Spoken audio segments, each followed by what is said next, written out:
ሰላሙ አለይኩም ወራህመቱላሂ ወበረካቱሁ።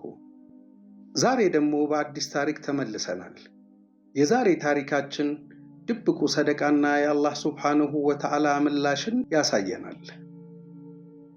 ቻናሉን ሰብስክራይብ፣ ቪዲዮውን ላይክ እና ሼር በማድረግ እንጀምር። ድብቁ ሰደቃና የአላህ ሱብሓነሁ ወተዓላ ምላሽ። ይህ ታሪክ በነቢዩ ሙሐመድ ሰለላሁ ዐለይሂ ወሰለም የተላለፈ በድብቅ ስለተሰጠ ምጽዋትና ስለ አላህ ሱብሓነሁ ወተዓላ ምላሽ የሚናገር ታሪክ ነው።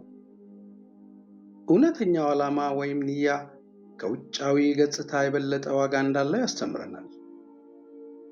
ጸጥታ የሰፈነባት ከተማና ሐቀኛው ሰጪ። በኮረብቶች መሃል በምትገኝ ጠባብ ሸለቆ ውስጥ የሰፈረች ከተማ ነበረች። ቤቶቿ ከምድር ጋር ተመሳስለው የተሰሩ፣ መንገዶቿ ጠባብና ጠፍጣፋ ጣሪያዎች ጋር ከምድር ጋር ተመሳሳይነት ያላቸው ነበሩ። ቀኑን ሙሉ ገበያው በገዢና ሻጭ ጩኸት ሲናወጥ ይውላል። ፀሐይ ስትጠልቅ ደግሞ ከተማዋ ፍጹም በጸጥታ ትዋጣለች። በዚች ከተማ ውስጥ አንድ ሀብታምም ያልሆነና ዝናም ያልነበረው ሰው ይኖር ነበር። የሚተዳደረው በጉልበት ሥራ ሲሆን ልብሱም ንጹሕና ቀለል ያለ ነበረ። በቤቱ ውስጥ ለራሱ የማይጠቀምበት ገንዘብ የሚያከማችበት ትንሽ የእንጨት ሳጥን ነበረው። ይህ ገንዘብ ለእርሱና ለጌታው ብቻ የሚታወቅ ዓላማ የተዘጋጀ ነበር። ሌሊቱ ሲሰፍን ሰውየው ከእንቅልፉ ተነስቶ ሳጥኑን ይከፍትና ጥቂት የብር ሳንቲሞችን አውጥቶ በጨርቅ ከጠቀለለ በኋላ ደረቱ ላይ አጣብቆ በሹክሹክታ ጸሎት፣ ጌታዬ ሆይ ይህ ለአንተ ነው፣ አንተ ብቻ ታውቃለህ በማለት ወደ ፈጣሪው ዱዓ ያደርግና ሌሊት በጨለማ ውስጥ ወደ ከተማዋ ይወጣል። በመጀመሪያው የሌሊት ጉዞ አንድ የተጎሳቆለ ሰው በጨለማ ውስጥ ባለ ጠባብ መንገድ ላይ ቆሞ ይመለከተዋል። ይህ ሰው ልብሱ የተቀደደ፣ በብርድ የተኮማተረ ነበረ።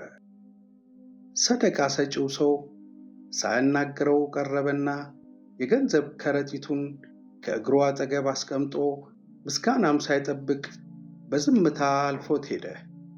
በማግስቱ ጠዋት ገበያው በወሬ ተሞላ። ሰዎች በፌዝ እየሳቁ እንዲህ አሉ፣ ሰማህ?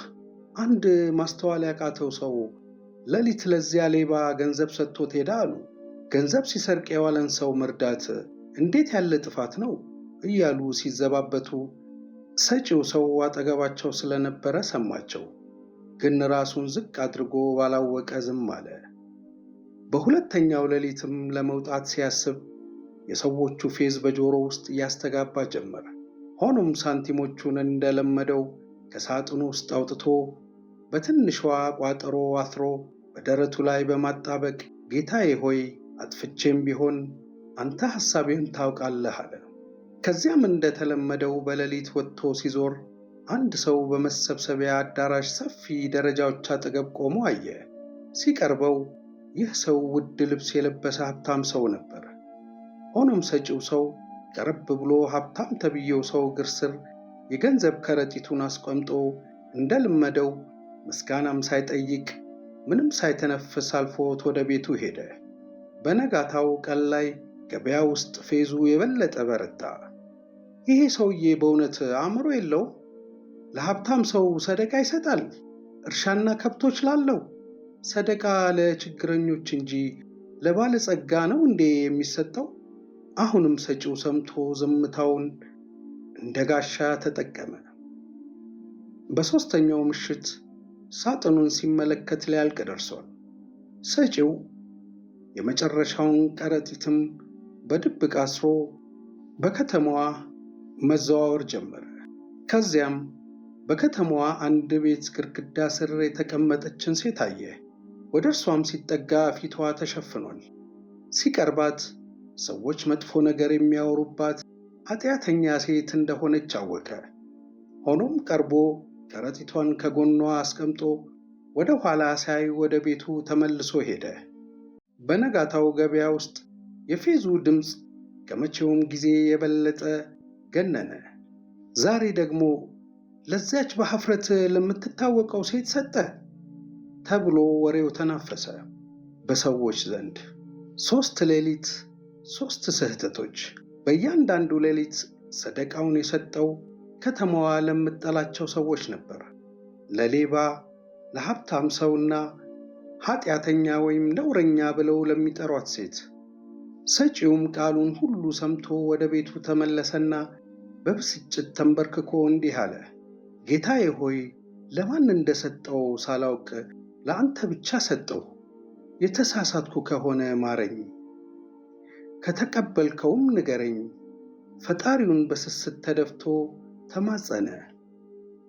የአላህ ሱብሓነሁ ወተዓላ ምላሽ።